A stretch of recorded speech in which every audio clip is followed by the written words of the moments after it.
오늘 이 시간에는 구약 인물 연구 롯에 관한 말씀을 함께 나누도록 하겠습니다. 여러분이 가지고 있는 교재 23페이지가 되겠습니다. 여러분에게 한 가지 질문을 던지고 오늘 말씀을 나누고자 합니다. 여러분은 믿음의 강자가 되고 싶습니까? 아니면 왔다 갔다 하는 약한 신앙인이 되고 싶으십니까? 네, 할렐루야. 그렇습니다. 왔다 갔다 하는 그런 믿음 생활 하는 것도 아니고 안 하는 것도 아니고 그런 나약한 신앙인이 아니라 정말 영적 강자가 되어서 이 세상을 이기고 또 연약한 나 자신을 이기고 또 끊임없이 우리를 유혹하고 넘어뜨리려고 하는 마귀를 이기는 그런 영적 강자가 되시기를 예수님의 이름으로 축원드립니다.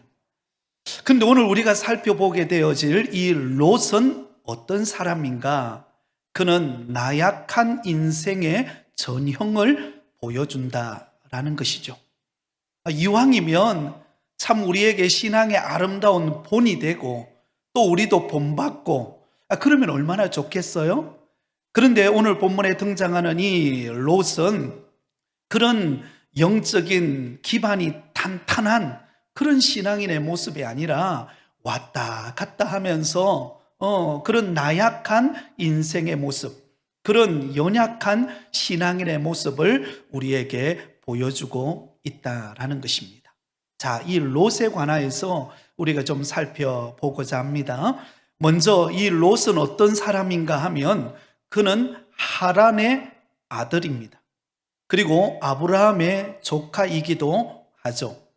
자, 여러분, 데라에게는 3명의 아들이 있었습니다. 데라, 아브라함의 아버지인 데라에게는 3명의 아들이 있었죠. 누구와 누구죠? 아브라함과 나홀과 하란, 이 3명의 아들이 바로 데라의 아들입니다. 자, 그 중에서 하란은 바로 이 롯의 아버지이죠. 그런데 그 아버지였던 이 하란은 오래 살지 못하고 그는 하나님의 부름을 받습니다. 그리고는 이 조카 롯은 아브라함을 따라서 그가 믿음 생활을 하는 것을 우리에게 보여줍니다. 그리고 이 롯은 특징 중에 하나는 바로 모압과 암몬의 조상이 됩니다. 이게 가장 큰 특징 중에 하나죠. 롯은 누구의 조상이 된다고요? 모압과 암몬의 조상이 됩니다. 이 롯이라고 하는 이름의 뜻은 가리웠다라고 하는 그런 이름의 뜻을 가지고 있습니다. 이 롯의 생애를 가만히 살펴보면 크게 전환점이 되어지는 그런 계기가 무엇인가 하면 바로 롯이 소돔성에 거주하게 되어지는 그것이 기점이 됩니다.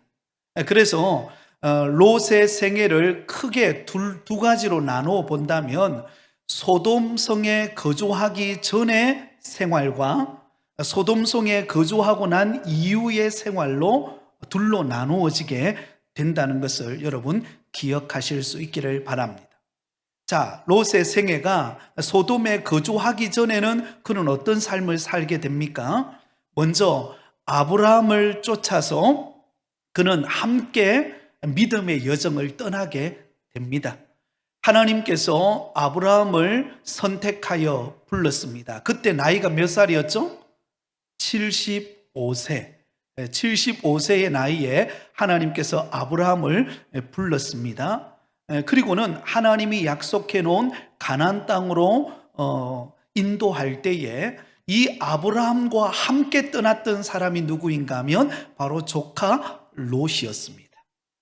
그때가 BC 2091년도, 그때 아브라함을 쫓아서 약속의 땅 가나안 땅에 들어가게 됩니다. 그리고 가나안 땅에 도착하자마자 가나안 땅에 기근이 찾아옵니다.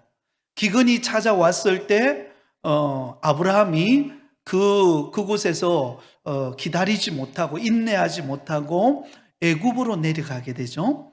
애굽으로 내려갈 때 함께 내려갔던 사람도 바로 이 조카 롯이었다는 것을 알 수가 있죠.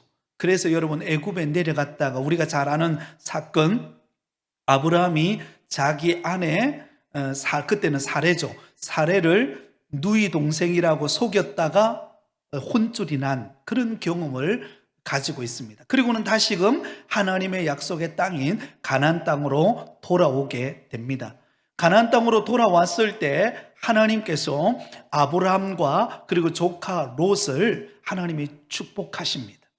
그래서 오늘 우리가 읽었던 본문의 내용은 아브라함과 조카 롯이 약속의 땅 가나안 땅으로 돌아왔을 때 하나님이 주시는 그 놀라운 복과 더불어서 이 아브라함의 목자들과 그리고 조카 롯의 목자들 간에 다툼이 있는 장면이 오늘 우리가 읽었던 본문의 내용입니다. 자, 여러분, 하나님께서 복을 주셨을 때 얼마나 그 놀라운 은혜입니까? 그죠? 그래서 가축이 늘어나고 점점 살기가 좋아지고 또 하는 일들이 잘 되니까 굉장히 좋아졌어요. 그런데 그 일로 인해서 아브라함의 목자와 조카 롯의 목자들이 다투게 됩니다. 다투게 되니까 아브라함이, 믿음의 조상인 아브라함이 우리가 이래서는 안 된다, 그렇게 하고는 오늘 본문에 선택권을 조카 롯에게 먼저 주죠. 너가 원하는 땅을 선택해라. 네가 좌하면 내가 우하고, 그리고 네가 우하면 내가 좌하리다. 그렇게 선택권을 딱 주었을 때 우리 같으면 어떻게 하겠습니까? 아이고, 먼저 아브라함 작은아버지께서 먼저 선택하십시오, 이렇게 할 것 같은데 조카 롯은 그렇게 하지 않습니다. 자신이 먼저 선택을 하게 되죠. 여러분, 조카 롯이 선택한 땅은 어디입니까? 네, 요단 지역이었죠. 요단 지역에 거주하게 됩니다. 요단 지역에. 그런데 여러분, 이 요단 지역은 우리가 잘 알고 있는 것처럼 가축을 기르기에는 너무나 좋은 땅이에요. 그곳은 성경에 표현하기를 하나님의 동산 같고 그리고 애굽 땅과 같았다라고 그렇게 표현을 하고 있는 것을 우리가 발견할 수가 있습니다. 자, 그게 말씀을 한번 볼까요? 11절입니다. 오늘 읽었던 창세기 13장 11절.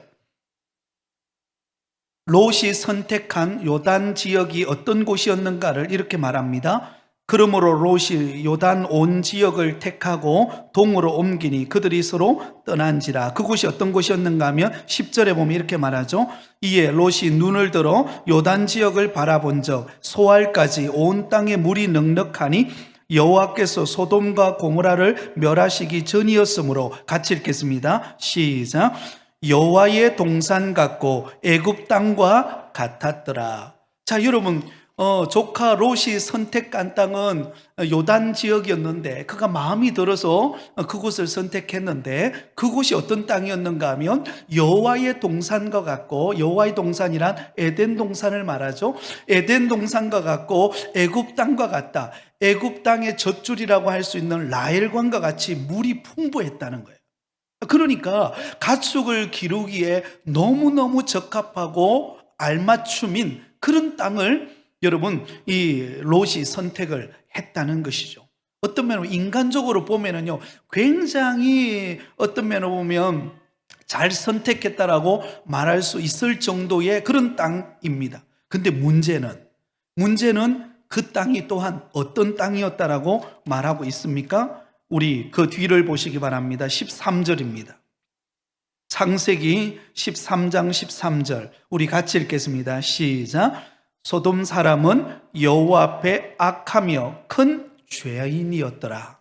자, 여러분, 이 롯이 선택한 그 요단 지역은 굉장히 겉으로 보기에는, 눈으로 보기에는요, 너무나 살기 좋은 땅, 그리고 앞으로 성성장구할 수 있는 그런 땅이었어요. 그러나 영적으로 볼 때는요, 그 땅은 망하는 땅이었습니다. 영적으로는 죄악이 관영해서 하나님의 심판이 기다리고 있는 그런 땅을 롯이 선택하게 되었다라는 것이에요. 육신의 눈에 보기에 좋은 땅을 선택했지만 영적으로 볼 때는 그 땅은 하나님이 멸망하실 수밖에 없는 그런 땅을 선택하게 되었습니다. 사랑하는 성도 여러분, 우리가 인생을 살아가다 보면 우리가 어떤 시선으로 바라보는가가 굉장히 중요합니다. 그냥 육신의 눈으로 바라볼 것인가, 아니면 영의 눈을 가지고 바라볼 것인가. 겉으로 보기에는 육신의 눈에 보기에 좋은 것들이 우리 앞에 많이 펼쳐지기 쉽습니다. 그러나 여러분, 우리 그리스도인들은 우리가 영적 강자가 되려면 어떻게 해야 되는가 하면 육신의 눈으로만 보지 말고 영적인 눈으로 이 세상을 바라볼 수 있는 영의 눈이 떠여지시기를 예수님의 이름으로 축원드립니다. 여러분, 이 조카 롯의 안타까운 장면이 무엇입니까? 그는 육의 눈은 떠여져 있었어요. 그래서 세상적으로 볼 때는 성공할 것 같고, 어디에 입지를 다지면 내가 성공할 수 있을지 그게 눈에 들어왔지만, 그러나 영적으로 볼 때는 그는 어떤 면으로 실패할 수밖에 없는 그런 땅을 선택했다라는 것을 우리가 알 수가 있습니다. 그러므로 늘 우리의 영의 눈이 열리도록 기도하시기 바랍니다. 누구를 만나든지, 어떤 거래가 이루어지든지, 교회에서 직분을 맡아서 감당하든지, 어떤 일을 감당할 때 우리가 영의 눈이 열려서 하나님이 기뻐하시는 일을 감당하는 자가 될 때, 그때 하나님께서 축복하실 줄 믿습니다. 여러분, 이 롯에 비해서 아브라함이 선택한 것은요, 아브라함은 양보를 먼저 했죠. 양보를 했지만 그가 인간적인 눈으로 볼 때는 그 가나안 땅은 여러분 너무나 척박한 땅이에요.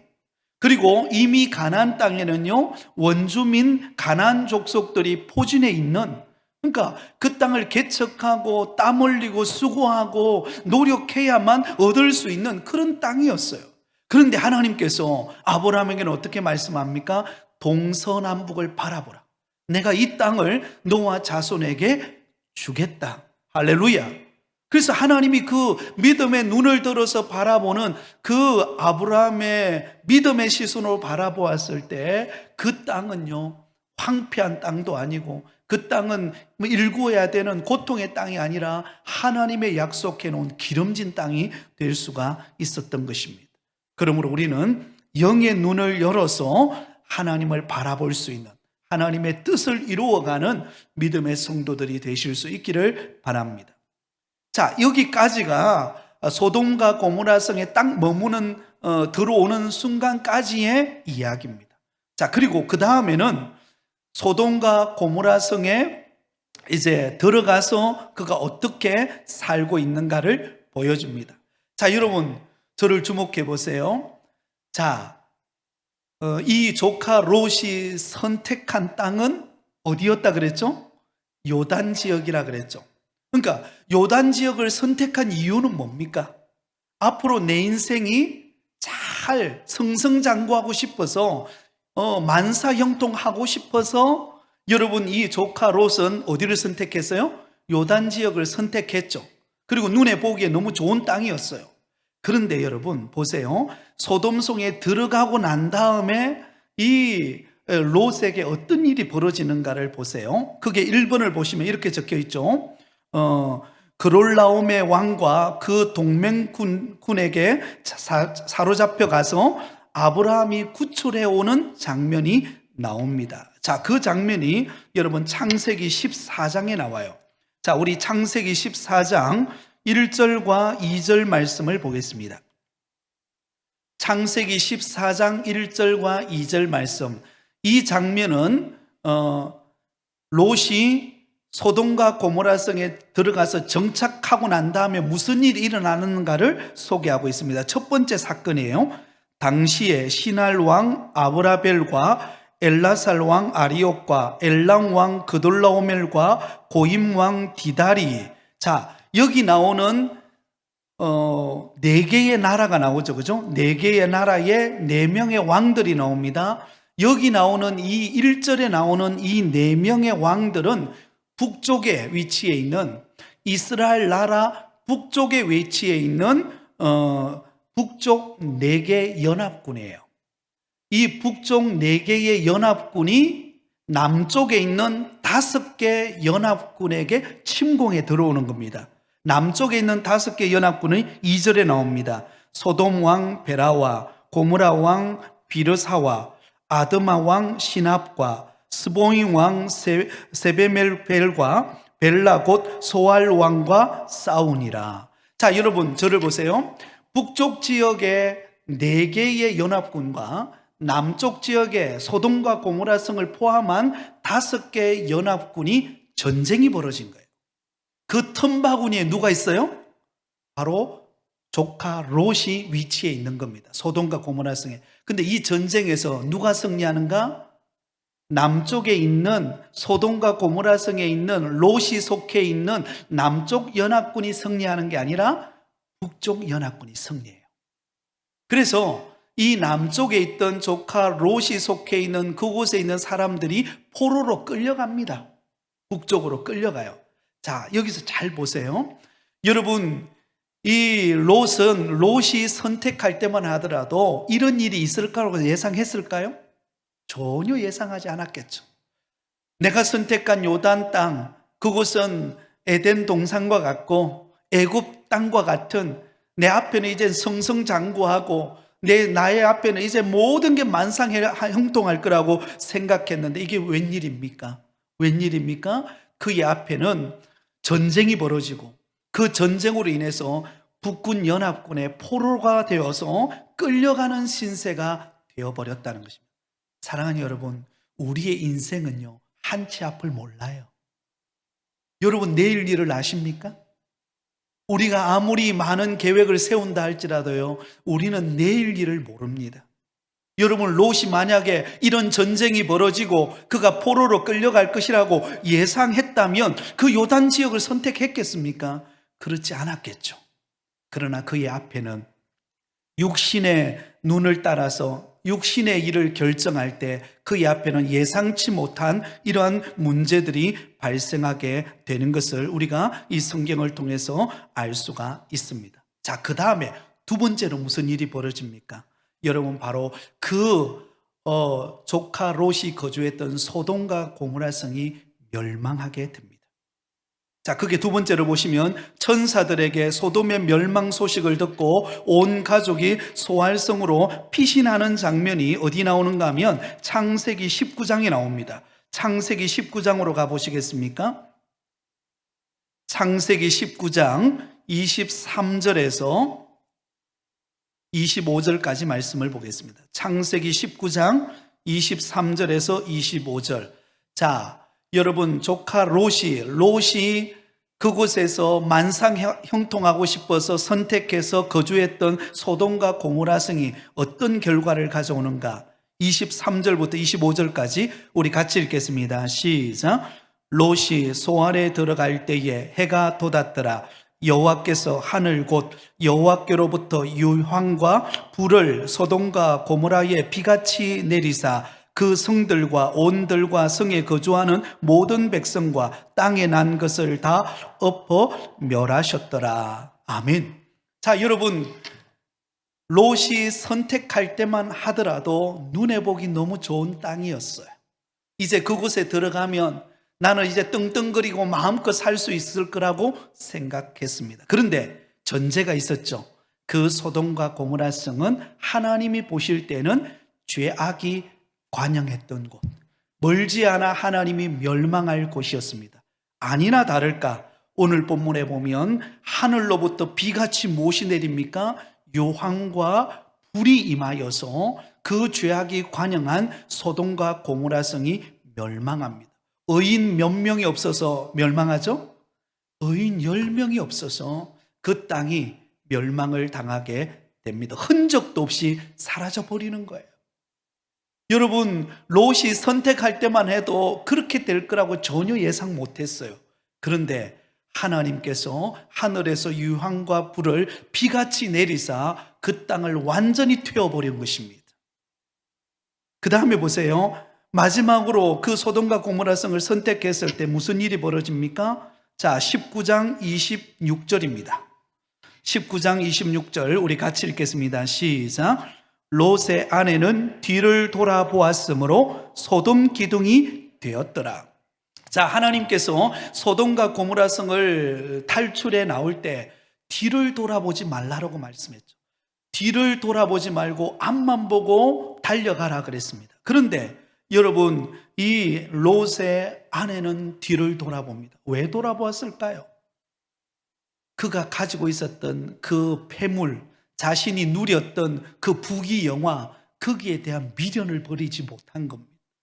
그리고는 하나님이 약속해 놓은 땅으로 돌이켜서 말씀을 붙잡고 나가야 되는데 나가지 못하고 세속에 대한 미련을 버리지 못하고 뒤를 돌아보던 그 롯의 아내가 그곳에서 여러분 소금 기둥이 되어버립니다. 꼼짝달싹하지 못하는 소돔 기둥이 되어버리는 것을 우리는 말씀을 통하여 발견할 수가 있습니다. 자, 그럼 여러분 생각해 보세요. 그는 만사형통하고 싶어서 기름지고 좋은 땅, 그런 요단 지역을 선택했습니다. 그런데 그의 결과는 어떻습니까? 너무나 초라한 인생이 되어버립니다. 그런데 그에 비해서 아브라함은 하나님이 약속해 놓은 가나안 땅, 동서남북을 바라보라고 약속했던 그 땅, 그때만 하더라도 눈에 보기에는 그렇게 화려한 땅이 아니에요. 척박하고 일구어야 되고 노력해야 되고 수고해야 되고 싸워야 되는 그런, 어떤 면으로 영적 전쟁을 벌여야 되는 그런 약속의 땅이에요. 그런데 여러분 보세요. 이 조카 롯과는 상대도 되지 않을 만큼 하나님께서 아브라함에게 복을 주십니다. 그리고는 점점 아브라함은 그 영향력이, 그 지경이 넓혀져 가는 것을 볼 수가 있습니다. 나중에는요, 소돔 왕이 여러분 이 아브라함에게 찾아와서 도움을 요청하잖아요. 그 정도의 위력을 가진 영적 강자로 변화시켜 가는 것을 우리는 발견하게 됩니다. 그러므로 여러분, 우리는 어떤 일을 결정할 때도 단순히 눈에 보이는 그런 우리의 육의 시선이 아니라 충분히 기도하고 하나님의 뜻을 구하여 선택하는 영의 눈이 열리시기를 예수님의 이름으로 축원드립니다. 그런데 여러분, 영의 눈은 그냥 안 열립니다. 그냥 눈앞에 딱 보면 이게 딱 판단력이 있어서 그렇게 알려지는 게 아니에요. 우리의 경험으로 알아지는 게 아닙니다. 왜? 우리 앞은 한치도 모르기 때문에요. 영적인 눈은요, 기도할 때만 열리는 거예요. 기도하는 자에게 영적인 눈이 열리는 것입니다. 그래서 여러분, 기도를 깊이 하는 성도에게는 하나님은 내일 일을 알지 못하지만 그것을 볼 수 있는 영의 눈이 열리게 됩니다. 그런 은혜가 여러분에게 있으시기를 예수님의 이름으로 축원드립니다. 자, 이 일이 있고 난 이후에 무슨 일이 벌어집니까? 자, 두 딸과 함께 굴에 들어가게 되죠. 그 소돔과 고모라 성이 멸망한 그 땅을 피하여서 동굴로 들어가게 되어지는데요. 그곳에서 무슨 일이 벌어지는가 하면 있어서는 안 되는 일이 벌어져요. 그게 바로 두 딸이 그 아버지와 동침을 해서 아이를 낳는 장면이 바로 창세기 19장 30절 이하의 내용입니다. 자, 두 딸이 여러분 이제 사위 될 사람들도 이미 소돔과 고모라 성이 멸망할 때 다 그곳에서 불타 없어졌죠. 그러니까 이 딸들의 입장에서는 불안한 거예요. 이제 우리에게는 남편도 없고 그렇다고 이렇게 그냥 처녀로 늙을 수도 없고, 그래서 누구와 동침을 생각하는가 하면 그의 아버지 롯과의 동침을 계획합니다. 그리고는 큰 딸이 동침하여서 낳은 아들이 누구죠? 모압입니다. 그리고 둘째 딸이 이 롯과 동침하여 낳은 아들이 베냐민 혹은 암몬의 조상이 되죠. 이 암몬 족속의 아버지가 되는, 있을 수도 없는 일이 벌어지게 되는 것을 우리는 성경을 통해서 알 수가 있습니다. 그럼에도 불구하고 베드로는 베드로후서 2장 7절과 8절에 보면 이 롯을 의로운 사람이라고 그렇게 평가합니다. 여기서 의롭다라는 것은 그가 대단한 믿음의 어떤 영향력을 발휘하고 어떤 그런 업적을 남겨서 의롭다는 것이 아니라, 그런 악한 소돔과 고모라 성에 거하면서도 그나마 믿음을 유지했던 사람이라는 것입니다. 흔들리기는 했지만 그나마 믿음을 유지한 사람이 바로 롯이라는 것을 우리는 알 수가 있습니다. 자, 이렇게 이 롯의 생애를 우리가 좀 정리를 해 볼 수가 있겠습니다. 자, 그러면 이 롯의 성격과 업적을 한번 볼까요? 자, 롯의 장점은 무엇이었는가? 그는 사업가로서 유능한 기질을 타고나는 것을 우리는 알 수가 있죠. 자, 여기서 어떤 면에 보면 사업가적인 기질을 가졌다라는 이 말은 어느 곳에 가면 내가 그곳에서 사업을 하거나 아니면 내가 어느 곳에 가면 내가 나름대로 우리 가정을 잘 일구어 갈 수 있겠다라고 선택하게 되었다는 거죠. 창세기 13장 10절로 가보겠습니다. 창세기 13장 10절.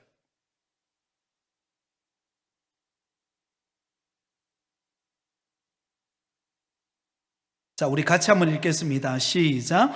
이에 롯이 눈을 들어 요단 지역을 바라본즉 소알까지 온 땅에 물이 넉넉하니 여호와께서 소돔과 고모라를 멸하시기 전이었으므로 여호와의 동산 같고 애굽 땅과 같았더라. 자, 어디에가 좋은 땅인지, 그죠? 어디 가면 부동산을 사면 여기가 값이 올라갈 건지 이걸 알았다는 것입니다. 오늘 우리 교육자들이 잠시 모여서 차 한잔을 하는데 어느 목사님이, 우리 김충 목사님 그런 이야기를 하더라고요. 예전에 섬기던 교회 어느 장로님인데 어느 땅을 샀는데 그 아파트를 샀는데 그게 갑자기 몇십억이 올라 버렸다는 거예요. 뭐 이런 거죠, 그죠? 이런 거. 그러니까 이 약간 사업가적인 기질이 있다는 것은 어느 곳에 선택하면 야 이게 잘 될 거라 이걸 안다라는 그런 안목이 있었던 것을 알 수가 있습니다. 이것은 좋은 장점이죠. 여러분 생각해 보세요. 어느 지역을 샀는데 자꾸 값이 떨어지는 게 좋겠어요? 아니면 어느 지역을 내가 선택을 했는데 그것이 잠시 잘 올라가는 게 좋겠어요? 물어보나 마나 아닙니까? 그렇죠? 물어보나 마나죠, 이거는. 그죠? 예. 그것이 사업가적인 이 안목이거든요. 그죠? 그게 굉장히 중요합니다. 그런 안목을 사실은 롯은 가지고 있었어요. 이게 장점이죠. 그런데 장점이 더 장점이 되려면은요, 그 안목만 가지고 있으면 안 돼요. 그거는 1차적인 수준이에요. 무엇이 따라와야 되는가? 영적인 안목이 겸비되어야 돼요. 그래야 하나님이 그 사람을 쓰십니다. 여러분 눈에 보기에 내 저 부동산을 사고 내 이 거래를 이루고 이 사람을 만나면 내가 잘 될 것 같고 사업가적인 어떤 그런 풍부한 경험과 어떤 그런 기반을 가지고 있어요. 그것은요 세상 사람들도 가지고 있는 부분이에요.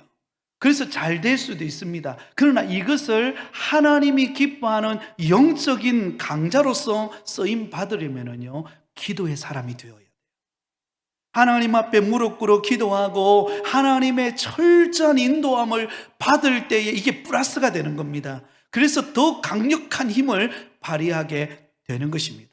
바로 성경에 나오는 인물이 요셉이 그렇지 않습니까? 다니엘이 그렇잖아요. 이 요셉과 다니엘은요 기도의 사람이에요. 뛰어난 지략도 있고 뛰어난 어떤 리더십도 있지만 그와 더불어서 늘 하나님 앞에 머물면서 하나님의 도우심을 구하고 하나님이 주시는 지혜를 가지고 어떤 일을 결정하고 어떤 거래를 이루고 나가니까 상상할 수 없는 폭발적인 역사가 일어나게 되었다는 것입니다. 그런데 여러분 이 롯은 장점을 장점으로 발휘하지 못했어요. 장점에다가 여러분 거기에다가 만약에 영의 눈이 열리는 그런 어떤 지혜가 있었다면요 아마 이 롯은 크게 쓰임받을 수 있었을 것입니다. 그러나 그러지를 못했다는 것이 안타까움이죠.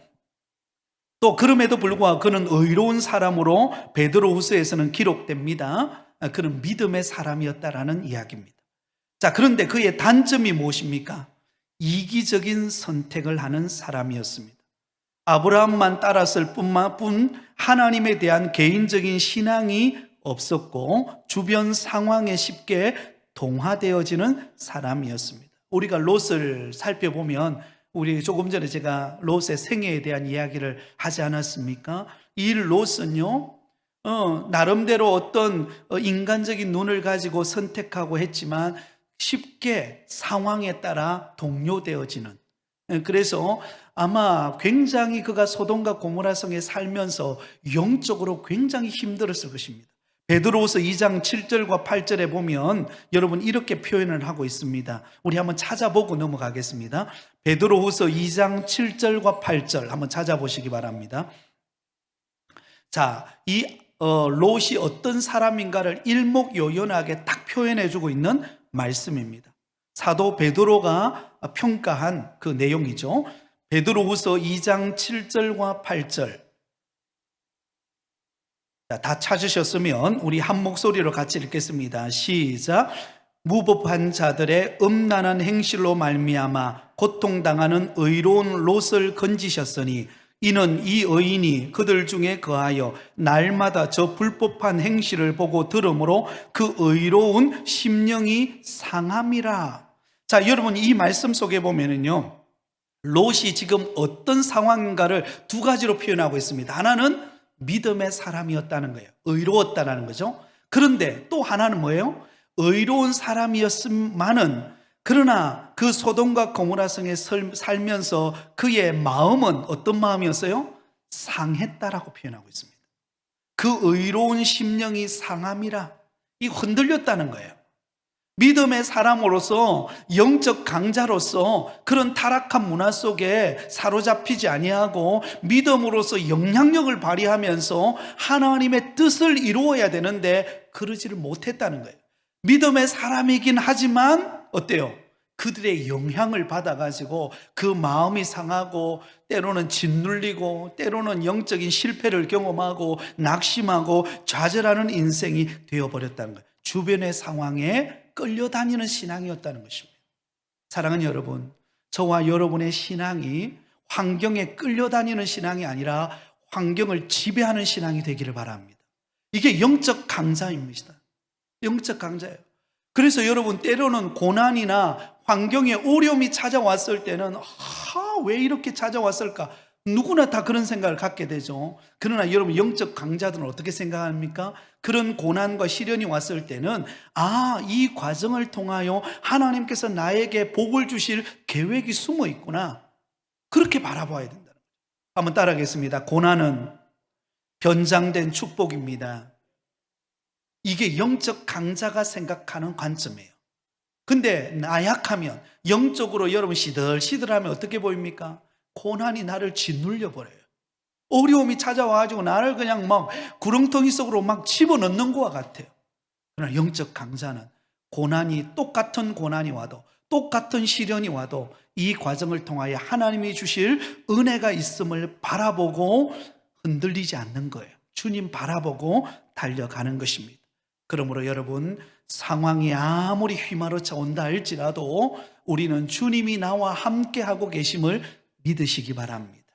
그리고 그 주님 의지하면서 이겨내는 저와 여러분이 되시기를 바랍니다. 자, 이제 마지막입니다. 이 롯의 생애를 통하여 우리가 배울 수 있는 교훈 몇 가지가 있습니다. 그 첫 번째는 롯은 소돔에 정착하여 집을 소유한 반면 아브라함은 장막에 거한 사실을 통하여서 나그네 인생길에 정착해 버리는 퇴색한 그리스도인과 천국 소망을 갖고 사는 순결한 그리스도인의 모습을 볼 수 있다라는 이야기입니다. 자, 무슨 말인가 하면 저를 보시기 바랍니다. 이 롯은 소돔과 고모라 성에 들어가서 정착하게 되죠. 그가 그곳에 가서 정착할 때는 어떤 생각을 가졌겠습니까? 내가 이곳에 정착해서 이제 내 마음껏 즐기고 누리고 이제는 내가 떵떵거리며 살아야 되겠다, 이런 의식을 가지고 소돔과 고모라 성에 들어가서 그 성에 거주했다는 거예요. 그런데 아브라함은 어떤가? 아브라함은 약속의 땅 가나안 땅에 들어갔을 때 이미 그 땅에는 가나안 원주민 족속들이 그곳에 포진해 있었고, 그는 마치 나그네처럼 장막을 옮겨가면서 그는 그곳에서 생활해야만 했습니다. 그런데 여러분, 이 아브라함은요, 그런 장막 생활을 하는 가운데서도 하나님의 약속을 붙잡았고 천국에 대한 소망을 잃어버리지를 않았던 거예요. 그래서 장막 생활을 하는 가운데서도 그는 기쁨을 누릴 수 있었습니다. 왜? 하나님이 나와 함께하고 있고 하나님의 약속은 이루어질 것이고 그리고 나의 앞에는 천국이 기다리고 있다라고 하는 소망을 가지고 있었어요. 그랬기에 여러분, 아브라함은 힘들고 고난스러운 환경 속에서도 그는 찬송하면서 제단을 쌓으면서 하나님을 가까이 하는 신앙의 사람이 되었습니다. 영적 강자로 바뀌어갔어요. 그런데 여러분, 롯은 어때요? 터전을 잡아버린 거예요. 여기가 좋사오니, 여기가 좋사오니 내가 초막셋을 짓고 거하겠다는 제자들처럼 그 소돔과 고모라 성이 너무 살기 좋다고 생각했기 때문에 그게 아예 터전을 잡고 그냥 동화되어 버렸어요. 여러분, 동화되는 것과 변혁시켜 가는 것과는 완전 차이가 다릅니다. 여러분, 아브라함은 그가 그 가나안 땅에 거했지만 가나안 사람처럼 살지 않았어요. 동화되지 않았다는 거예요. 오히려 그 땅을 변혁시키고 개혁하고 바꾸어가는 그런 믿음의 강자였습니다. 근데 롯은 오히려 동화되어지고 오히려 그게 함몰되어지고 그래서 어찌해야 될지 모르는 인생이 되어버렸다는 것입니다. 사랑하는 성도 여러분, 우리가 이 땅에 사는 생애는 잠시입니다. 우리는 장차 들어갈 하나님의 나라 천국이 기다리고 있는 줄 믿습니다. 그래서 여러분, 이 땅에 살아갈 때는요, 이 땅에 동화되어지는 것이 아니라 이 땅을 개혁하고 변혁시키고 이 땅에서 천국의 소망을 전하는 믿음의 성도가 되어야 한다는 것입니다. 이것이 아브라함과 롯의 가장 궁극적인 차이였습니다. 여러분, 우리의 생애가 영원할 것 같습니까? 영원하지 않습니다. 잠시 잠깐입니다. 그렇죠? 잠시 잠깐이에요. 2021년도도 엊그제 시작한 것 아닙니까? 그죠? 예, 송구영신 예배 드리면서 새일을 행하리라 우리가 막 같이 부르짖고 기도하면서 그렇게 딱 시작했는데 벌써 지금 4월달 지금 중순이 다가가고 있어요. 금방입니다. 금방. 그러므로 여러분, 우리는 우리의 소망을 하늘에 두면서 이 땅에 동화되어지는 자가 아니라 이 땅을 변혁시켜가는 그런 성도가 되실 수 있기를 바랍니다. 자, 두 번째 우리가 얻을 수 있는 교훈이 있습니다. 요단 동쪽을 선택한 롯의 모습에서 자기 중심적이고 이기적인 우리의 모습을 발견하게 됩니다. 자, 여러분, 롯과 아브라함이 선택의 기로에 섰을 때, 여러분, 우리는 늘 선택의 기로에 섭니다. 오늘도 아마 선택하면서 오셨을 거예요. 오늘 교회 가야 되나 말아야 되나, 아마 여러분 나름대로 선택의 기로에 서 있었을 겁니다. 그래서 이 선택의 기로에 섰을 때 우리가 어떤 것을 선택하냐가 굉장히 중요한데요.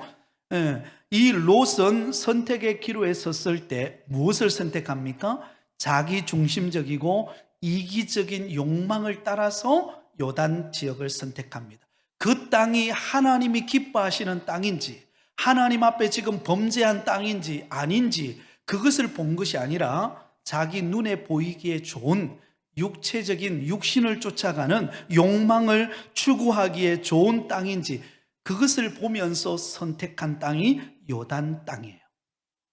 그 땅을 선택하고 그는 행복할 줄 알았죠. 근데 웬걸요? 우리가 살펴보았던 것처럼 그는 그곳에서 고생만 하다가 하나도 얻은 것 없이 빈손으로 빈털터리로 그곳에서 쫓겨나게 됩니다. 사랑하는 여러분, 우리가 선택의 기로에 섰을 때 여러분, 먼저 우리가 생각해야 될 것은 하나님이 기뻐하시는 선택이 무엇인가를 질문하시기 바랍니다. 그리고 그 일을 위하여 충분히 기도하시기 바랍니다. 여러분, 충분히 기도하면 하나님이 지혜를 주십니다. 하나님이 환경을 바꿔주세요. 하나님이 사람을 붙여주십니다. 충분히 기도하지 않으면 우리에게 나타나는 현상이 있습니다. 조급해져요. 뭔가 빨리 이루어야 되는데 이게 왜 안 되지 하면서 막 조급해지고 막 긴장해지고 막 그러면서요, 마음이 불안해집니다. 그러나 여러분, 어떤 문제를 선택할 때 여러분 충분히 기도하고 우리가 하나님을 은혜를 구하면 하나님이 예비해 놓으신 그런 길이 열립니다. 이게 영의 사람들이 누리는 축복이에요. 여러분, 그래서 이 기도하는 사람의 기도의 맛을 알면은요, 기도하지 않으면 안 되는 거예요. 기도할 수밖에 없어요. 그죠? 예. 그것을 우리가 선택하는 것입니다. 우리 한정 집사님 내일 우리 소연이 서울에 집 구하러 가는데 여러분 기도해 주시기 바랍니다. 예. 그 기도하면 하나님이 가장 합당한 곳에 딱 예비해 놓은 것을 우리가 경험하게 되는 것입니다. 여러분, 이런 은혜가 여러분에게 있기를 바랍니다. 자, 세 번째입니다. 소돔에서 하나님을 잊고 재물과 죄와 더불어 혼탁한 삶을 살면서도 천사가 찾아왔을 때 대접을 하는 롯의 모습은 오늘날 세상과 적당히 타협하면서도 하나님의 신앙을 지키기 위해 애쓰는 대다수 그리스도인의 모습을 연상시킵니다. 그런 면에서 롯은 나약하고 흔들리기 쉬운 그리스도인의 전형이라고 할 수 있습니다. 무슨 말입니까? 한 발은 소돔에, 한 발은 믿음 생활하면서, 이게 양다리를 걸쳤다는 것입니다.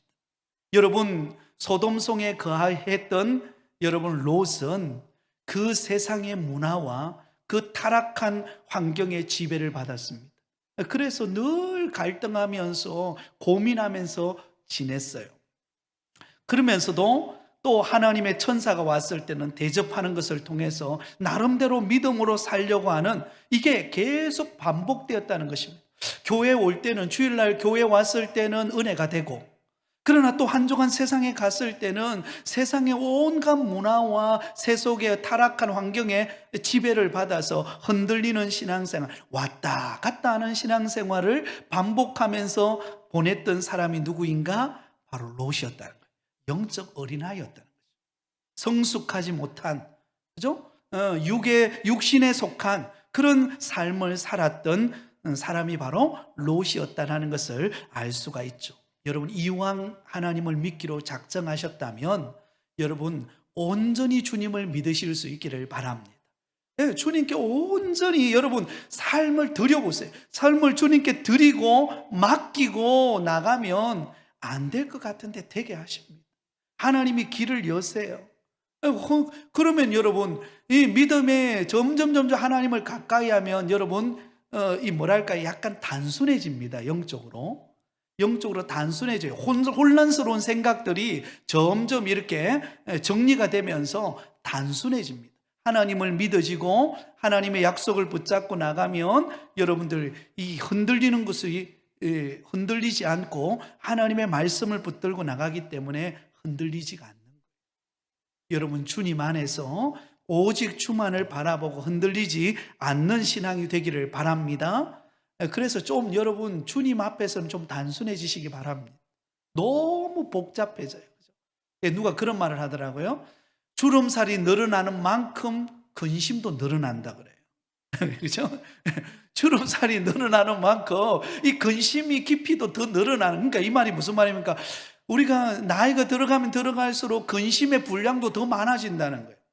그러나 정말 하나님을 의지하는 사람은요, 어때요? 근심의 분량이 늘어나는 것이 아니라 하나님을 믿어지는 간증의 분량이 늘어나는 거예요. 이게 신앙생활입니다. 오늘 제자훈련을 시작했어요. 얼마나 감사한지 몰라요. 오늘 제자반에 들어온 우리 믿음의 우리 식구들이 막 눈빛이 초롱초롱하고, 처음에 들어올 땐 되게 긴장해서 들어오시더라고요. 숙제 많이 내주면 어떡하나.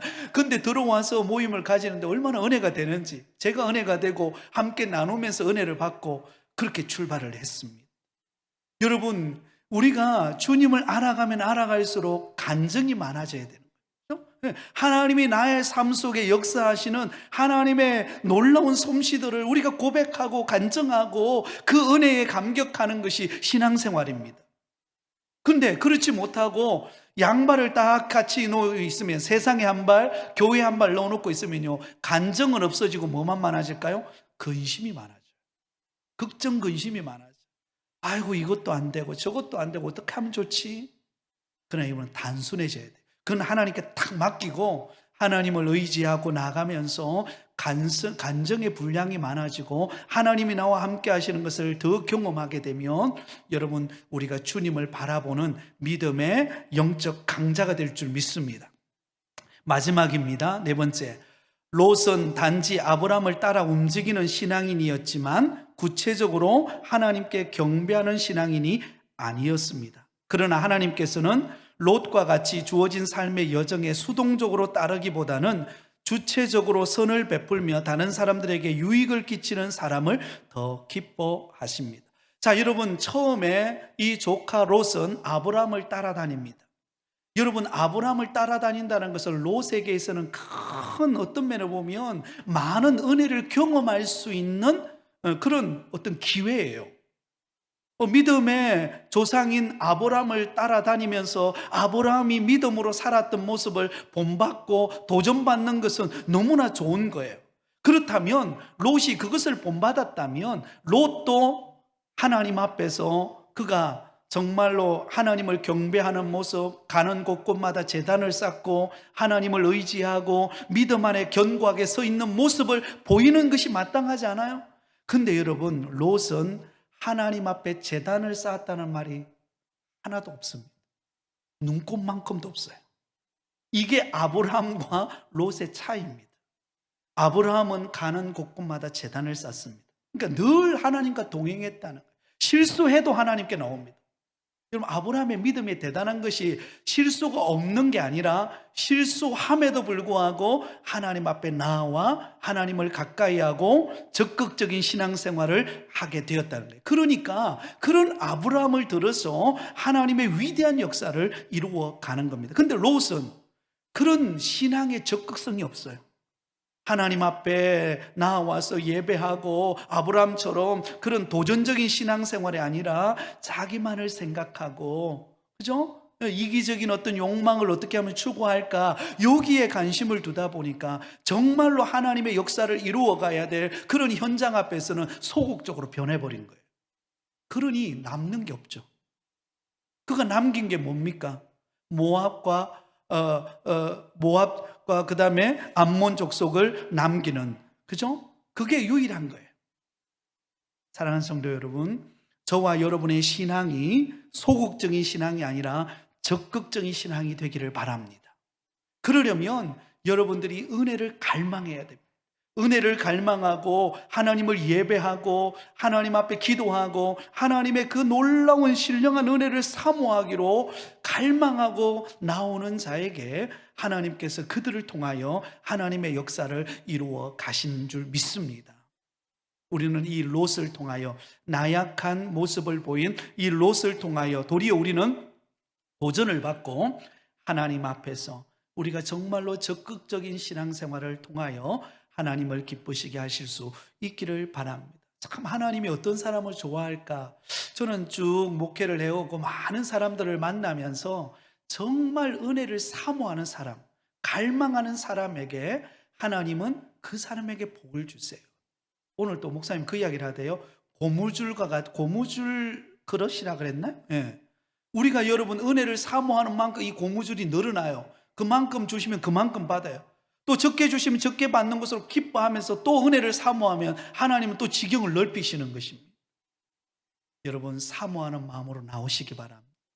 그리고 여러분, 적극적인 신앙생활을 하시기 바랍니다. 그러면 하나님이 예비해 놓으신 그 신령한 세계는요, 우리의 상상을 초월합니다. 놀라운 은혜를 경험합니다. 그런 영적인 부여함을 누려서 영적 강자가 되어서 어떤 시련과 고난도 뚫고 나가서 하나님이 이루실 큰 역사들을 경험하는 믿음의 성도가 되셔서 간증이 많아지시기를 바랍니다. 지금 내게 찾아온 고난, 시련은 무엇입니까?